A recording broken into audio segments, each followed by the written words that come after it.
Hey, what's going on, everyone? This is Mitch. Good Sunday morning to you all. Hope you guys have been having a great weekend so far and a great start to your Sunday.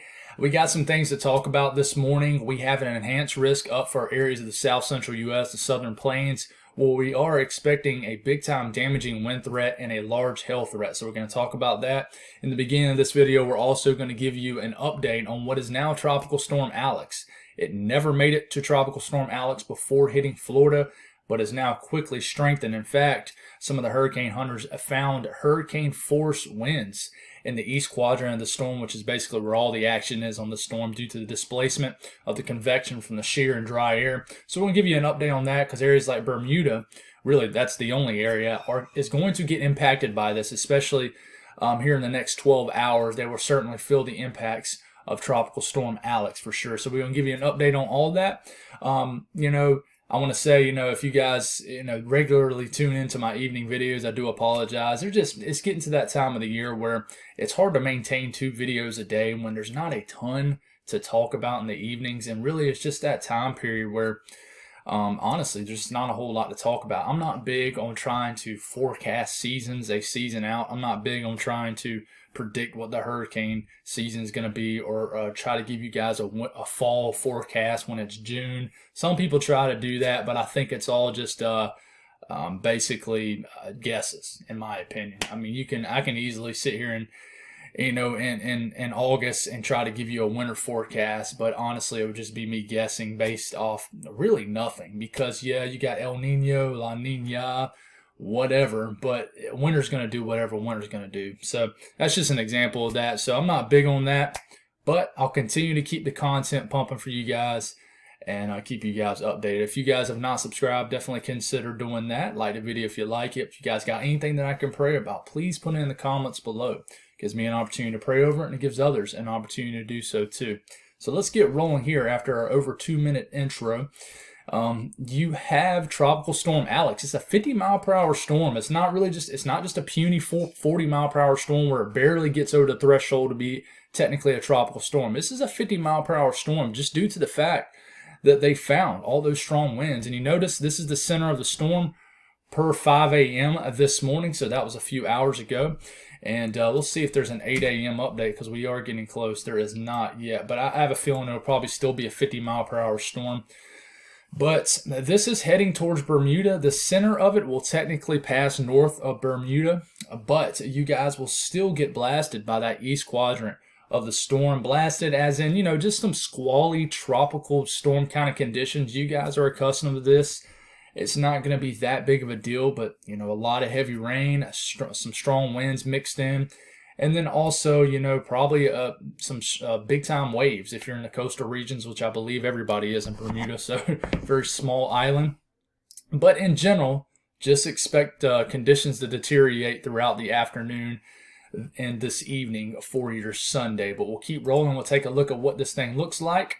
And basically, basically the white and the black colors you see right here, those are colder cloud tops, which means you have the heaviest convection east of the center, which is actually right here. If you look really hard, you can see a little swirl right here. And this storm will likely not be able to recover from getting blasted by all that shear and dry air in the Gulf of Mexico. And it's still being affected by it right now for sure. But if it can wrap a little convection around the center, it has a chance to maybe strengthen to a 55-mile-per-hour storm, but a hurricane, absolutely not, unless you just get some freak thing that happens that nobody is expecting.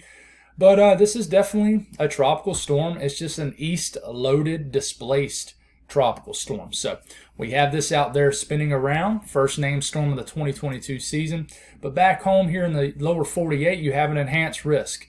In this orange area, that is a level 3 out of 5, and a slight risk around it. So this is increased from what they were thinking yesterday. The tornado threat, this isn't really driven off a tornado threat. You got the brown area, which is a 5% chance to see a tornado in 25 miles in any given location. This includes areas of central and west central Kansas, and then an area of northern Oklahoma. But really the biggest threat we see here is a damaging wind threat. You have a 30% chance to see 50 knots or higher as far as wind speeds with some of these storms.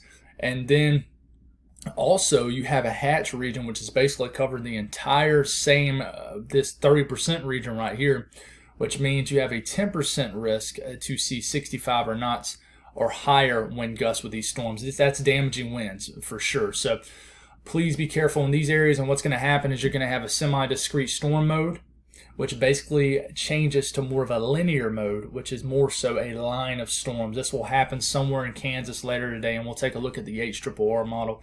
Large hail is also going to be a big threat with these. You notice you have a hatch region inside the 15 and the 30% risk, and really it's going to be because on the western side of this, basically this threat area, you're going to have some supercells. This is normally how it does in the Midwest. Normally in the beginning of the storm mode, you have more so supercells that form, which is normally the storms that has a higher chance to produce that very large hail and that tornado threat. And then the hail threat begins to diminish somewhat, not all the way, but somewhat, when this changes to more of a linear mode, just a line of storms. But large hail, including a hatch region, which is a 10% region. This hatch region is basically this black outline area. That is a 10% risk of seeing 2-inch or diameter hail or larger in a 25-mile in any given point in this hatch region, which is the black outline area. So we'll take a look at what could unfold today, and we'll look at the latest HRRR model, which is the long range, which technically isn't the latest one, but it shows the entire run of these storms. And what's interesting is this morning you have an area of storms that's weakening very quickly and starting to move into areas like Missouri, and will continue to do so. It'll weaken, so maybe some showers and storms in southern Missouri today. But then sometime this afternoon, you'll have some big bubble up and convection right here in Nebraska. And you see how these are individual in nature, one right here, kind of one right here, one here, one here. These are when they can have that supercell mode to them. So even up in Nebraska today, large hail, damaging winds, and even a low-end tornado threat for you guys. But then quickly, these will not dwindle, but these will move into western Kansas and still be supercell in nature. Some big-time storms. This is getting later into the afternoon, around dinner time. So really, I don't think the most intense part of this will be, I think this will be likely later this evening, maybe into after the sun goes down. But these will quickly change into a linear threat. And I tell you what, you still, even though it's changing into a linear threat, you still have semi-discrete cells right here with a tornado threat. And notice it's O2Z Monday, which means this is around 9-10 p.m. So this is when the sun's starting to go down. Out here it's around 8 or 9 p.m. So the sun's starting to go down, but these storms are racing across eastern Nebraska. Watch out Omaha into the overnight hours. They're racing across central Kansas. And they're very intense, maybe some wind-driven large hail, which can sometimes equal the same as a low-end tornado, especially when you have damaging winds pushing 60, 70 miles per hour in some of these storms with large hail in the wind. I mean, those can destroy vinyl on house sidings, things like that, do a lot of damage to trailers, and then obviously cars, bust out windows. So be careful with these storms. They'll be racing across central Kansas and then gradually moving into areas of northern Oklahoma well into the middle of the night, around midnight and after. And these storms will race into Missouri as you're getting to the wee hours of the morning, so it's going to be a rocky start. And I tell you what, these storms will be holding together, per the latest HRRR model, pretty well as they're getting into Missouri, central and southern Missouri, and then northwest Arkansas, and then northeast Oklahoma. These are going to be some intense storms early in the morning, Monday morning, as you're waking up. So definitely a big-time threat here. You got plenty of cape, especially at the surface, which is what this is, building in this region. But just because you have a ton of surface cape, that don't mean you're going to have storms. Like down here in southern Oklahoma, also in Dallas, Fort Worth area, a ton of cape, 3,000, 3,500 joules per kilogram, but you don't really have any forcing, any oomph to the atmosphere to really get these storms fired up. So, cape doesn't mean everything, but it's just fuel basically in the atmosphere waiting to be ignited. Think of it like that, right? So you need something to ignite it. Up here, there's tons of energy building, especially at the surface, which is in the low levels. A ton of cape in the low levels, building into basically northern Oklahoma, Kansas, and even all the way up into southern Nebraska. So a ton of fuel to the atmosphere for this line of storms to shoot through which is right here because you can see it stabilizing the atmosphere behind it, for this to promote a severe weather threat. And you look at this, this is predicted wind gust, miles per hour, not knots, moving through Kansas later today. And you can tell with some of these individual segments of storms, I mean, you see this red and whitish right here. That is wind speeds pushing, 65, 75, 80 miles per hour with some of these storms that move through Kansas, and then eventually kind of dwindle and make its way into areas of northern Oklahoma a little bit later today. Really a little bit later tonight. This is well into the overnight hours, so it's going to catch some people by surprise who are sleeping and things like that. But talking about the rest of the country, the southeast pretty quiet. You can see Alex turning way off the coast. Not really expecting much storms for the southeast coast. But I tell you what, the waves are going to be huge. So if you're a surfer, you're going to enjoy this. But if you're a little kid, don't let them get too far out there in the breakers. Because I guarantee you the rip currents are going to be pretty bad with some big-time swells kicked up from Tropical Storm Alex. Still pop-up showers and storms all throughout the Florida, including the Panhandle. And then you're going to have some storms along the Gulf Coast, but really not a really stormy day at all for the southeast overall at all.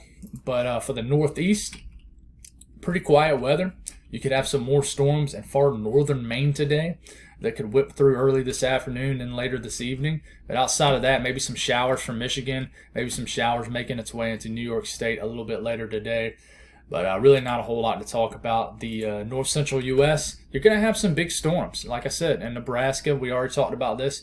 But even though the threat area, the threat risk isn't as high up here due to probably lack of thermodynamics, meaning a lack of low-level humidity.